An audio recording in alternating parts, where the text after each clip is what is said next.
Aida, how often do you go to Ramadan bazaars? I feel over the years the occurrence has reduced a lot because price of food is getting expensive now for it. I mean, with raw ingredients and dishes in general. Ramadan bazaars don't have what we consider cheap food anymore. What do you think? Well, I do notice the things you said about the price increasing. But I will say that, I mean, for the past few years, I have been going to Ramadan bazaars almost daily without fail. I just can't help myself. But anyway, having said that, this is what we're going to talk about on our podcast today, and we have our guest today, Shahrul Nazrin. He is our StarTV videographer. Normally, he's the one behind the camera. Yes, but he's today in front of the camera now. he's agreed to be in front of the pretty camera nervous. today to help Thank us you, unpack, Shahrul. talk about, to help us unpack this topic, Ramadan bazaars. Yeah. Thank you, Shahrul, Thank for you. willing to be our guest. This Thank should you be for fun. having me. It's a light and easy topic today. And before we get to this discussion, I would like to just share what our top stories are on Star Online and Metro. As usual, Farid, unfortunately, people are still falling to scams. Trading scams, investment scams, these are still happening in spite of a lot of news that appears every day. This is really unfortunate that people are still becoming victims to these scams. And while we're on the subject of Ramadan bazaars, people in Klang Valley, if you are familiar with the Petronas Sepang International Circuit, SIC, which is known for holding motorsport events, is now one of the venues for Ramadan bazaars. I went there yesterday. And what do you think? It was nice. There was a lot of food. As usual, yes.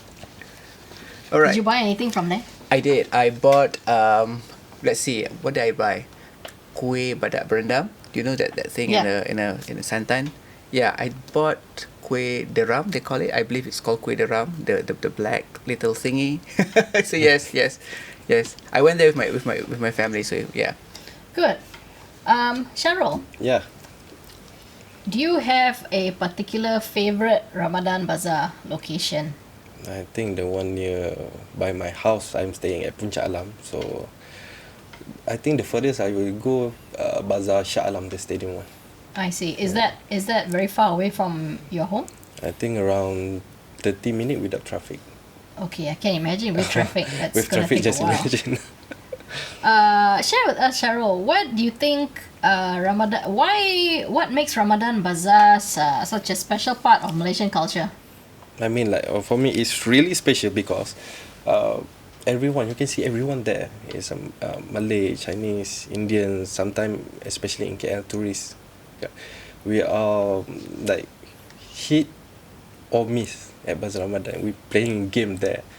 Sometimes it's good, sometimes it's bad. It's good, we celebrate together. It's bad, we suffer together. So I think Ramadan Bazaar is special occasion. Like it's a once a year. So I think it's special. I agree. What do you think? Yes, I think also every year the media tend to make a big deal about it because it is a big deal. A lot of planning goes into Ramadan Bazaar. We know like at Star Metro we report a lot about planning by local councils. Yeah. How much how much money goes into How it. many lots? How many lots? How much enforcement actions have to go into it. Yeah. So once it takes place, it takes place nationwide. This That's is not right. your regular pasar malam. So it is something that people would throng in the evening. So it Yeah. is a big deal. So yeah. And I don't know whether you guys would agree, but there is a certain camaraderie that happens when you visit a Ramadan bazaar. It's just the energy in the air where people are happy after work, going to find their favorite food to breakfast in the evening, right? There's a certain exuberance when you go to a Ramadan bazaar, especially Yeah. the bigger ones, right? Yeah. Let's get to the question of how Ramadan bazaars have evolved over the years in terms of size, variety, and atmosphere. What do you Yeah. think, Shahrul? I think it evolved a lot. I mean, like when I'm staying in Kedah. This is where you're from? I'm from Kedah. Which part of Kedah? Pokok Sena. Okay. Very small town. I mean, like in my kampung, it's very hard to find like ayam penyet and nasi kerabu. It's all Kedah punya dish. But then nowadays you can see people jual tacos, Yeah. jual takoyaki. I mean, it evolved a lot with food hegemony come around That's the world, right? Yeah. So I think it very very very fast paced. I mean, Yeah. I remember as a kid in Penang, since we're both Penang. both of us Northern. are northerners. I remember my late father would go to the Ramadan bazaars, and that time I'm talking like in the 80s to the 90s, right? It wasn't as big as what we see now. We didn't have that much variety, and my favorite was always the bubur lambok. And in Penang, among the Indian Muslim community, there was a special appam, right? It's only during Ramadan. ooh. Yeah. So those are the two things I always look forward to. And this roti canai banjir Wow. with the curry. That was so good. My goodness. Now I'm thinking about it. It's really Yeah, it's still early. What time now? really. I mean, this stall is actually very close by to my parents' kampung in Georgetown. I think the stall is still there. It's that famous roti canai stall with, drenched with all the mixture of curries, right? So, okay, three of my favorite things. What about you, Farid? Well, okay, I go to Ramadan bazaars almost every day, and You're from KL, right? born and raised. Yeah. But I've been to a lot of bazaars in PJ, Sepang, Putrajaya, lots of bazaars. Even this year I've been to plenty of bazaars. But I always buy the same thing. I always look for either ayam bakar, ayam golek, or ayam percik. That's a must-have for me because I need to have my protein. And then I'll probably get one type of kuih, and that would be enough for me. It seems like a lot of work to go through all that traffic just to buy 2 or 3 things, but it's just I don't know. I just like to be in the thick of it all. Yeah. Even though I always ended up buying the same thing, but it is what it is, I suppose. I Yeah. like what I like. I mean, where did you get the energy to drive all the way to bazaar? Okay. So my mom lives in Cyberjaya. So sometimes on my off days I would go there. So it's Cyberjaya, Putrajaya, not that far. I've been to Sepang, also not very far. Our office is in PJ, so when I'm having my buka puasa in the office, I'd go to the ones in PJ or TTI. I live in somewhere in Setiawangsa, which is near to LRT station. So there are plenty of Ramadan bazaars along the LRT have a lot of line there. choices now, Yes, yeah. so I have plenty of choices, but every day I end up buying the same thing. So I get to compare, this bazaar, that bazaar, the same thing. Every now and then I'll probably get some murtabak. Yeah. Let's talk about the meme. Did you create this meme, Farid? Kalau did. tak sedap, jangan berniaga. I did not create this meme. I did not. But it has been going viral for the past few years. People say, kalau tak pandai berniaga, kalau tak sedap, jangan niaga. What do you think? I think this rings true now, Yeah, I think- especially in the last few years. And what you mentioned before, Farid, about how local councils carry out strict enforcement. It's a whole ecosystem when it comes to Ramadan bazaars. It's not just setting up a stall, selling your food and calling it a day. No, it's assigning the lots. They draw the ballots, right? And then they have to go through all the prerequisites before they open the stall, which they have to go through the health aspects of it. They have to get their typhoid jabs, right? Ensure cleanliness, ensure the food is edible, nothing is spoiled. And then I think we've written a few stories over the years about how they cannot open their stall too early in the afternoon because it's hot, right? The food will spoil. They have to ensure that the food doesn't go basi, or Doesn't get stale. spoiled, yeah. Yeah. So food hygiene and safety is really important when it comes to selling food at Ramadan bazaars. Because, we can admit that in the afternoon, the sun is blazing. If you're selling food that has ingredients like coconut milk, right, yeah, it tends to go stale and spoil. So that's a dangerous thing because we've even reported a lot of food poisoning cases, right? But again, that's not only centered in Ramadan bazaars. If you sell food anywhere, you have to ensure that it's edible and doesn't spoil. But this whole kalau tak sedap jangan berniaga is It's 100% true. It's funny because it's true. yeah, Shahrul. I think it's the whole when food is prepared. Obviously the traders cannot taste the food, right? Yeah, Because yeah. they're fasting. Yeah.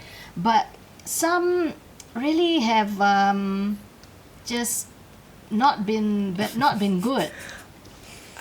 I don't know. I mean I get the idea, but sedap tak sedap is a subjective matter. What's tasty to you might not be tasty to others. Right. You may prefer something saltier, others may prefer something sweeter. So you can't really say. I guess it's a, you have to try it. If you like it, you'll come again. If you don't, then well, that's probably the last time Yeah. you'll ever buy it. Maybe Shahrul has some experience buying foods that he did not find that delectable. I mean this meme is totally true because like you cannot just throw a few ingredients and then poof. Oh, I want to say at Bazaar Ramadan. Yeah. No. I know it's not a rocket science, but I mean the food is sometimes you taste, it's not too salty, it's not too sweet. That's not the problem because that is our own preference is different. But sometimes the food just tastes sad. Bland. Yeah, sad. Sad, you know. Tastes sad. It's like the food is crying, it's food begging for help. So yeah. That is true. Yeah, I agree. I know you try to making some money by selling at Bazaar Ramadan. Yeah, we know that. But if you don't know how to, I mean, if tak sedap, jangan berniaga. Maybe you can sell something else, T-shirt, or you cannot mess up T-shirt, right? Unless you forgot to like make a hole on the neck. Hilarious. Ramadan Bazaar is not the career for you. Yeah, yeah. No, I agree because a lot of times the food, what is seen on the promotional buntings or the banners is not what you pay for, right? I have actually a couple of stories to share, but I'll just share one. We've done reviews on Ramadan bazaars over the years, Farid. I remember going to one. I shall not name the bazaar because we want to just remain neutral here. When they advertise, for example, roti john, right? Now it's getting very expensive. I think before we could get your basic roti john for 5-6 ringgit. Now it starts at 10 and goes up to 18 ringgit. So just last week I went to a particular bazaar in Selangor which sold chicken and beef roti johns, and it started at 10 all the way up to 18 ringgit. And so I asked the seller, why is it so expensive? And she said because it's larger size. So instead of the standard 6-inch, is the foot long roti john. Okay, so when I saw the way they were grilling, it looked appetizing, right? And took it home, and I realized the meat was just microscopic. It's just speckles of meat, and I thought, wow, this is pricey, right? And the other one last year, it was a rendang murtabak. Yeah. You don't come across rendang murtabak often. No. So I was curious, so I decided to buy it, and how disappointed I was to take it home and realize there was no flavor of rendang whatsoever. So I felt cheated. Really, there was no flavor of rendang. What is rendang, guys? Rendang is your distinctive kerisik and the sambal to make the tumis. There was nothing. There was no speck of rendang at all. So I feel that traders, if they're not selling what they claim to be selling, then you're cheating the customers, I feel. What do you guys think? Yeah, people money at the stake. I mean, how could you do that? It's Ramadan. Yeah. Right. Not only that, it's just I don't feel it's right to cheat your customers. Yes. Have any of you guys encountered a similar experience? I mean, like for me, it's same thing with you. Is roti john. I don't know why you can find roti john in Pasar Malam. Yeah. But when it's Ramadan, it's like, wow, roti john. pasal Exactly. Ramadan. It's like Roti John just employed its own PR company. Yeah. Yeah, it's like a must-have. Like every bazaars would have it. Yeah. Yeah, they put on banner like chicken, what meat and mutton or what, but we just got the strain of DNA of chicken, strain DNA of meat. I mean basically I just taste egg lah most of the time. Yeah. Egg and sauce, right? Yeah. So often we feel gypped, and you pay quite a lot now. Well, to be fair, I mean, I can't really say because I'm not really a fan of roti john, but apparently a lot of people are, so I'll take your word at it. Anyway, I wanna just I wanna add something to what you said just now about price increasing. My mom sells tepung pelita, but she doesn't operate at Ramadan Oh, I bazaars. love tepung pelita. Yeah, she doesn't operate at Ramadan bazaars. When people order, she sends the kuih to the people's houses. So, the past 2-3 years, she has been complaining about the price increasing, and she also sells curry puffs. So she's been. She thought about not doing not doing business this year because she thought it's impossible, and she did tell me that she feels bad about having to increase the price. She said that I don't want to increase the price because I feel bad for the people buying. And then what I told her was that so this is the other side of the story. People always complain about traders. So this is a trader telling me, my mom telling me how she feels bad about increasing the price. Then I told her, then you're just a baker. You're not you're not a trader. You're not cut out for this. But she keeps making more kuih now. And so she said that, my mom is a bit particular about what types of santan she uses. Yeah. She always wants to go for the premium one. That sounds lovely. Yeah. And so she feels bad about increasing the price.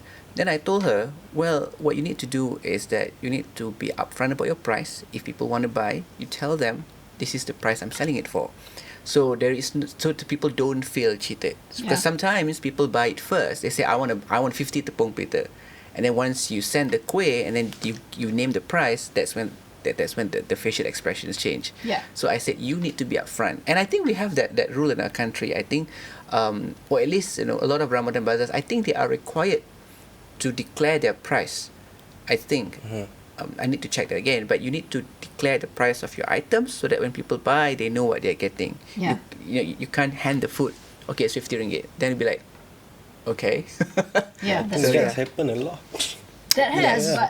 but that's true. But we can dive into social media and how it has changed the way traders approach business to meet the customer's experience. I have a story. While I'm not big on TikTok, but I know TikTok now and Instagram Reels are just the engine, right? And to promote food products at Ramadan Bazaar. So a good friend of mine shared this video on TikTok about this trader. I can't remember now whether it was in Penang or Kedah, selling roti john for 70 ringgit. 70.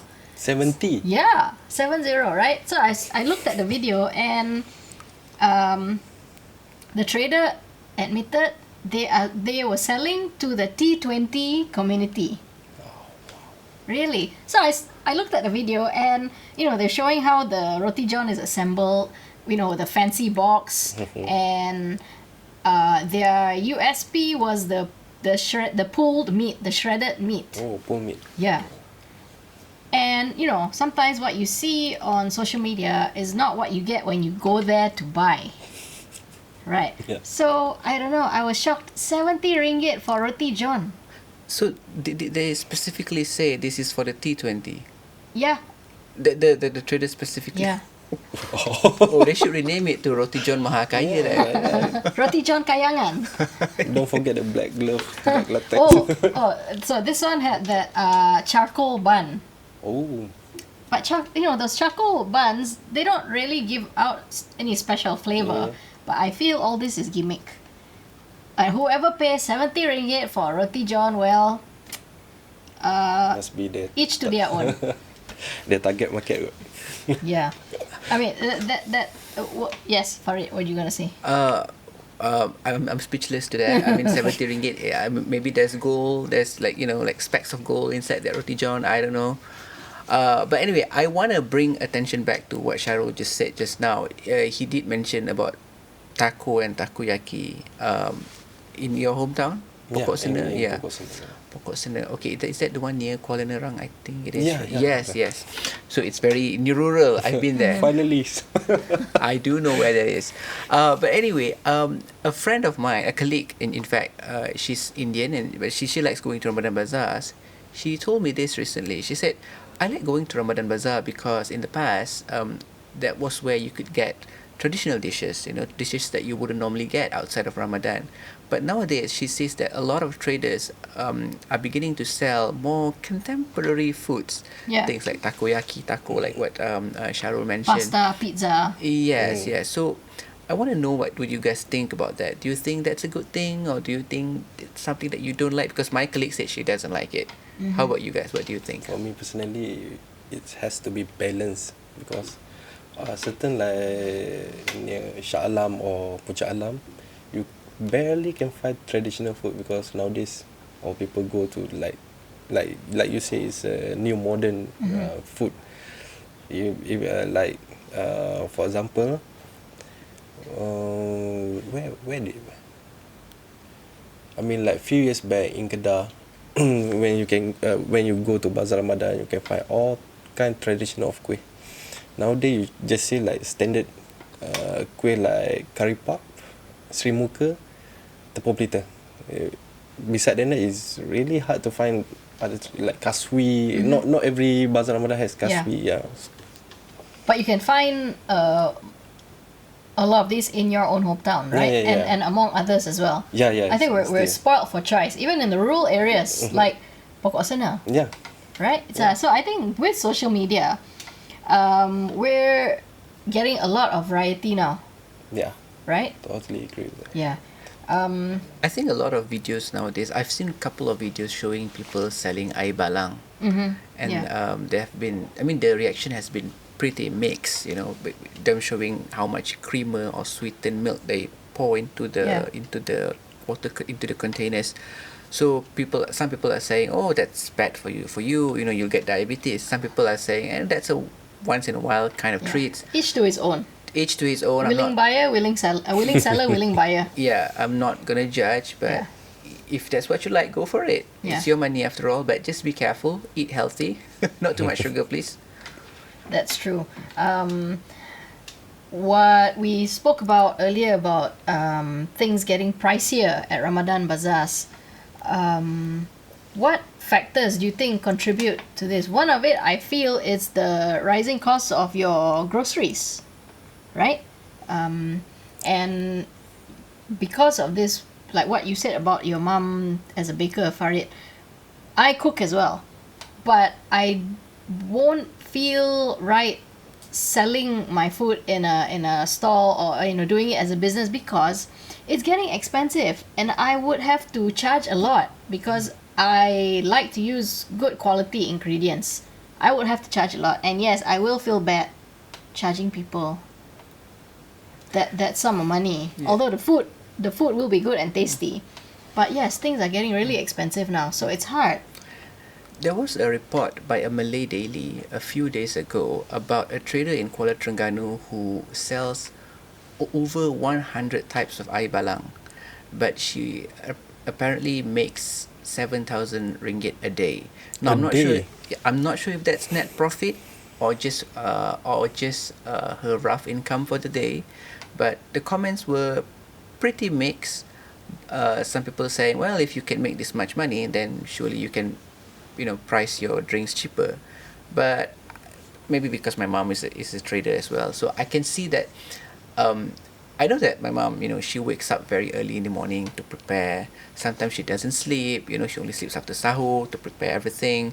So I think that sometimes we have to keep in mind that when as a trader, it's not just the ingredients that they are pricing, they are also pricing their efforts and their time. True. And that has to go into the Your labor costs, yeah. Labor costs, yes. Yeah. Service charge. Correct. Service charge. And it's not just one person. You have your staff or your helper, so you have to pay them as well. But the other thing is, guys, I feel that as traders, they should be upfront as to what are they selling. For example, I remember, I don't know whether you remember this, Farid. Was it last year or a year before? There was this this thing that went viral on social media about this store. I think it was in TTDI. They were selling this pasta cooked in a Parmesan wheel, Oh yeah. right? And I think, if I'm not mistaken, they claim that the cheese that, you know, the rind that they cooked the pasta in was real Parmesan. No, we have to consider the fact that Parmesan is very expensive and there are fakes. And if you go on YouTube, you can watch some documentaries about how the authenticity of the real Parmesan cheese from Italy. It has the markings on the rind, you know, when they age the cheese. So if you don't see the markings on the rind, it's not real Parmesan cheese, right? And obviously, they were selling it really expensive. So I feel traders need to be responsible for what they claim to sell than what it actually is, right? Because like what it boils down to, it's a lot of money. And yeah, I feel cheating customers is not right. Correct. Yeah. Going to bazaar used to be like impromptu Cheating anyone is things, not right? correct. Yeah. I mean like sorry, I mean previously going to bazaar is mostly like impromptu things, right? Correct. I think feeling like going to bazaar today. What you gonna buy? We see first. If anything interesting, we just buy. But nowadays, you got to plan everything. You got to have strategy. Yeah. Check your wallet first, then go buy. Before you left, check your wallet again. Is there still money left? Okay, still have. Then you go. I mean, yeah, it's a bit expensive. I used to think because of tapak bazaar, it's not right. I'm not sure. I don't think they pay a lot for renting the store, right? I am not 'Cause we- sure because a lot of sometimes they go through an association. Yeah. But I know some of them go straight to the local authorities. So I think the price differs from site to site Yeah, depending on the different in association the that different manages districts or it. Yes. cities, right? Yeah. Shahrul, you mentioned strategies. Okay. I have a couple of questions on that. Who do you normally go with? And then what strategies are those? Normally I just go alone because my wife say it's too tedious to walk. So I just go alone and then I plan how many ringgit I'm gonna spend that day, which food, and then straight away go. Then you have to just lock on your target. Your budget. Yeah, Do you go over your budget because, you know, it's always happen. because mata rambang kan? Yeah. Because everything you see you want to buy. Everything look delicious. Yeah. You know, like ice balang, when you walk right in front of his stall and then suddenly croc, just, oh my god. Then I buy it. It's the, what they call it, the ASMR. Yeah.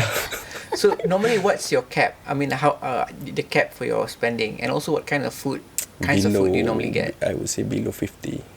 Below 50. For you Below and your 50 wife. because we normally just cook the main dish. Right. Just buy some kuih. Side dishes, yeah. Side dishes. Some appetizers, so 50. Oh, okay. But I would like to share an interesting aspect for single people who go to Ramadan bazaars and cannot buy small amounts of food because everything is sold in one longo or one packet, right? Yeah. And it's a lot for one person, right? So a colleague of ours shared her experience of going to a Ramadan bazaar where she wanted to buy tahu bergedil. I love tahu bergedil, by the way. But if you go to a lot of the bazaars now, even if it's fresh out of the fryer and they put it in the big vessel, right? It's sold loose, but you cannot buy one or two. You have to buy, I say, minimum of 4 or 6. No. That's a lot for one person to eat. So I feel the traders at least can give the customers some choices, right, to avoid food wastage. Food wastage is another topic. Not only at Ramadan bazaars, but just pasar malams in general, right? What do you think? Well, I think food wastage is a concern.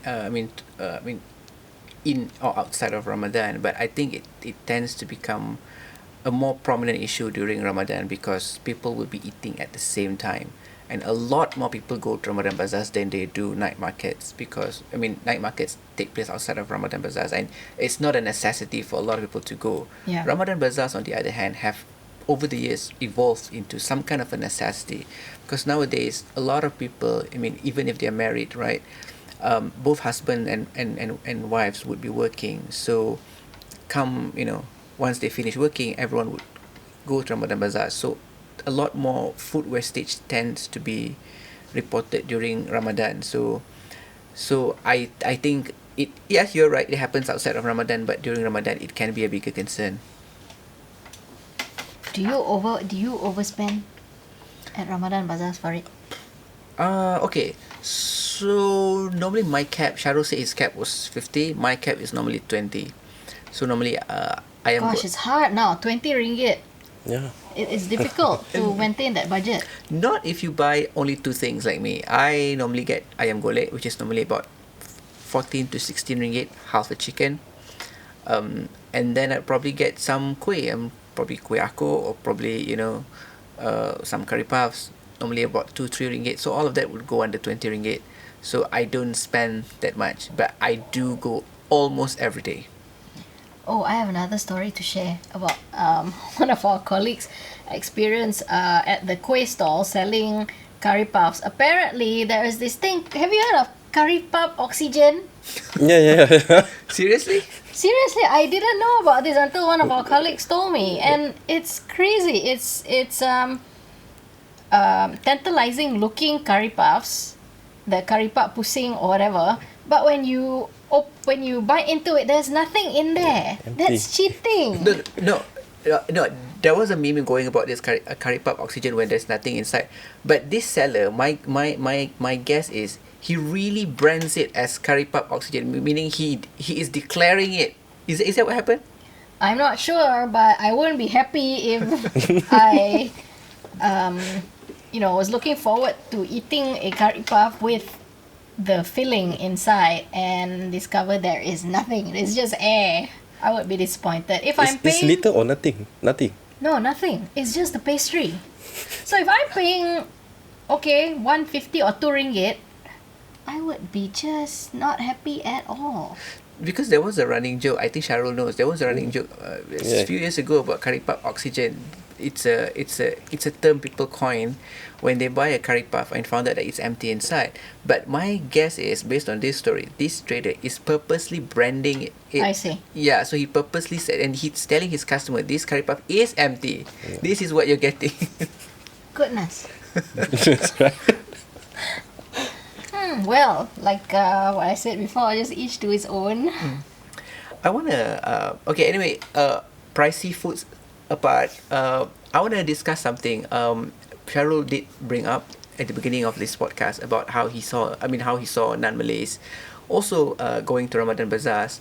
So we want to talk a little bit about how Ramadan bazaars bring Malaysians together. So maybe Shahrul and Aida can share what are your thoughts on that. You first. Well, when we did the review at the Kota Damansara Ramadan Bazaar, I met some expats.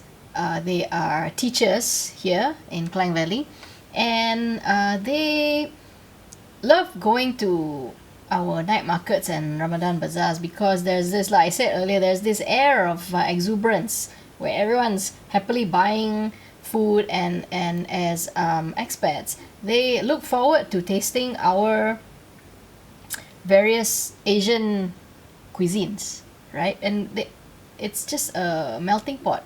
We have Chinese, Malay, Indian, and they can find this a lot at the Ramadan bazaars. So from your nasi biryani to your char kway teow to your nasi lemak, right? They're always happy to visit our Ramadan bazaars, and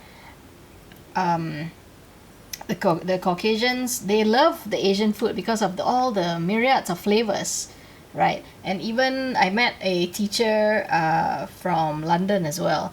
So yeah, they're just happy to visit our bazaars, and obviously we are also happy to see them because it's a pull for tourism as well, right? What do you think? Yeah. I think totally agree with you, Aida. I mean, like, Bazaar Ramadan is really bring us together. Like we all playing the food roulette. Sometimes we hit, sometimes we miss. Yeah. But most of the time we have a chat. What do you buy? I mean, like if anything special. When the tourists ask me, like previously I went for assignment, but before that I just buy a packed food at Bazaar Jalan Tak. They asked me what special, and then we like change. We change our knowledge on the food. I mean, like yeah, I can see everybody like Chinese, Indian. They all together. Sometimes we hit, sometimes we miss. Like I say just now, but I think it's really bring us together. I don't see any problem with that. Yeah. And while we're buying food at the bazaar, we occasionally get questions from other visitors, right? It's hey, is that, what do you think of that roti jala? Is that nice? And then you engage in conversation. So yes, that's nice. It is it does contribute to a sense of national unity, right? To just embrace each other's cultures. More like non-Malays embracing Malay culture, but okay. but yeah, yeah, yeah. I suppose. I see what you Yeah, mean, but yes. I went to Putrajaya last week, and I saw a lot of non-Malays shopping there, buying at the Ramadan bazaars. But and then I think Putrajaya had lots of vacant spaces where people put out their mats, and people would sit on the grass, and people would enjoy breaking fast together. And I saw plenty of non-Malays there, and I also saw a group of students. I think they were students, some Malay, some non-Malay. So they were mixing together, and the non-Malays actually waited for their Malay friends to break fast before they eat, and hopefully no one slaps each other. But yeah, they were very respectful, and I think it opens up an opportunity for people to have discussions about cultures, about traditions, because I've broken fast with my non-Malay friends, and they always ask, like a recent they asked me questions about the tradition, about Ramadan. So it was a great opportunity to talk about things we would normally talk about, but the food helps to soften the mood. Yeah. It's a sort of like a love language. Food brings us together often. Yeah. But Farid, you have another story to share about your Ramadan bazaar experience where you bumped into a royalty. Is that right? Okay, I have minimal recollection of this, but it's something that my mom brings up a lot every year. Apparently, when I was 5 or 4, I can't remember, I was at the Ramadan bazaar in Setiawangsa, and apparently, according to my mom, there was a royalty who came to visit the bazaar. I don't remember which royalty it was, but this was a story she told me. So everyone had, sort of moved to the side, try to make way for the royalty. But I kept on running, and I bumped into the royalty. So my mom was incredibly concerned for my safety at the time. But my mom said, luckily nothing happened. I was just patted on the head, and I was let go. So my mom said, well, hopefully that means something good for you, because you receive royal blessing at the Ramadan bazaar. That's probably why I like going to Ramadan bazaar. I think certain bazaars, like the one in section 6 in Kelana Jaya, I noticed that they have extra entertainment. They have a clown. What? Yeah, blowing animal balloons and entertaining the kids. Ooh. Yeah, just keeping them occupied for a while. I think that's a good idea. Yeah, to just again contribute to the exuberance of the bazaar feel. The vibe, right? The Yeah, vibe is there. yeah. What about you, Shahrul? Have you seen anything else at the bazaars aside from the traders selling the food? I mean, does firecracker count? No. Boleh ke firecrackers? I saw it. Ke fireworks? I think firecracker, firework just be all Really? kind of cocktail of firecracker. I've seen that, yes. Yeah. Interesting. Well, as a parting thought, what are you guys? What do you feel about Ramadan bazaars, and what do they mean to you? I mean, for me personally, it's about sharing. We're sharing our culture. We're sharing our food. We're sharing our space with like other people's, right? Talk about the unity. I'm sorry. A few years back, I went to bazaar, I think Kota Damansara. It touched me because in a good way. It touched me in a good way. Because while I was queuing to buy food, it's almost azan maghrib, and then there are, I think, Chinese in front of me. They say, "Hey bro, you can come first lah. I think it's time already for you to breakfast. You can come first." Oh really? I don't ask twice. Thank you. Then I just go.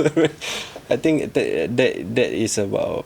I mean, the unity is, yeah. And just humans being considerate, Yeah, I suppose, yeah, and polite. Yeah, that's nice. What about you, Farid? Well, I don't have a good story to top that, so I just say that it's a place where I get good food, and yeah. Yeah. For me, I think what I mentioned earlier about familiar food that we grew up with, it's nice to still find that at the more modern bazaars. That's all for now for this podcast. Hope you guys enjoyed listening to this. Once again, thanks for tuning into Life in the City podcast. This can be viewed on our YouTube channel at The Star Online and thestar.com.my/metro. Right. Thank you, Shahrul. Thank you for having me. Yeah.